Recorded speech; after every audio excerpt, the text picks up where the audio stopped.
কিন্তু প্রশ্ন হলো এইটাই যে বালি, পাথর, সিমেন্ট, রড, টাকা পয়সা কোনো কিছুর অভাব নাই, কিন্তু বাবরি মসজিদ নির্মাণ তার প্রক্রিয়ার কিছু দেখছি না। দেখুন, মসজিদ কখনো শিলান্যাস হয় না, শিলান্যাস মন্দিরে হয়, ওগুলো হিন্দু প্রথা। মসজিদে কখনো শিলান্যাস হয় না, সেটা শিলান্যাসের নামে একটা সভা হয়ে গেল। এত জিনিসপত্র জমপুরের টাকা পয়সা কোনো অভাব নাই, মসজিদ করার সমস্ত টাকা পয়সা রেডি, বালি, পাথর, সিমেন্ট সব রেডি। আরও মুর্শিদের মানুষ বস্তা বস্তা দিয়ে যাবে। আমি মুর্শিদের লোককে চিনি, আশেপাশের মুসলমান সমাজকে চিনি, এতটা তাদের আবেগ।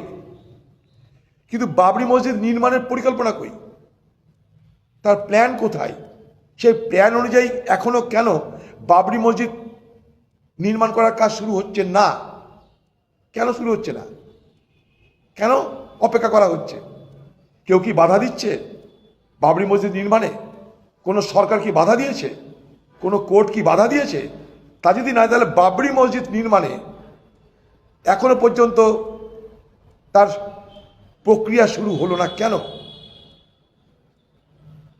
এত মানুষের আবেগ, সেই আবেগের সম্মানার্থে এখনই, মানে আজকেই বাবরি মসজিদের নির্মাণ প্রকল্পের কাজ শুরু হওয়া উচিত। আমি বলছি, মুর্শিদাবাদে লক্ষ লক্ষ রাজমিস্ত্রি আছে, যারা সারা ভারতবর্ষের যত নির্মাণ কার্য আছে, বহুতল থেকে আরম্ভ করে বড় বড় শিল্প কার্য, সব জায়গাতে মুর্শিদাবাদের, মালদার এই বিস্তীর্ণ এলাকার লক্ষ লক্ষ রাজমিস্ত্রি আছে। আমি তো বলবো, বাবরি মসজিদের কাজ শুরু হলে বিনা পয়সায় রাজমিস্ত্রি তারা তাদের কাজ করে দেবে, এতটা আমার নিজের ধারণা। তা যদি হয়, তাহলে শুরু হচ্ছে না কেন আজকে এই মুহূর্তে? কেন বাবরি মসজিদকে পিছনে রেখে হঠাৎ পার্টি চলে আসছে সামনে?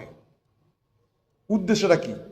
যদি বাবরি মসজিদ করাটা পাক ইরাদা হয়, তাহলে স্বাভাবিকভাবেই সেটা আগে করতে হবে। সেটাকে না করে হঠাৎ করে তার আগে একটা পার্টি গঠন, সেই পার্টি ভোট চাইতে লেগে গেল, ক্যান্ডিডেট করতে লেগে গেল, তাহলে মূল উদ্দেশ্যটা কি বাবরি মসজিদ নির্মাণ করা, না মূল উদ্দেশ্য বাবরি মসজিদের আবেগকে পুঁজি করে পার্টি নির্মাণ করা? এ প্রশ্ন কিন্তু আসবে। তাই আমার দাবি, এখনই মানে আজ থেকে বাবরি মসজিদ নির্মাণের কাজ শুরু করা হোক। যদি আপত্তি না থাকে কারো, শুরু করতে অসুবিধা কি?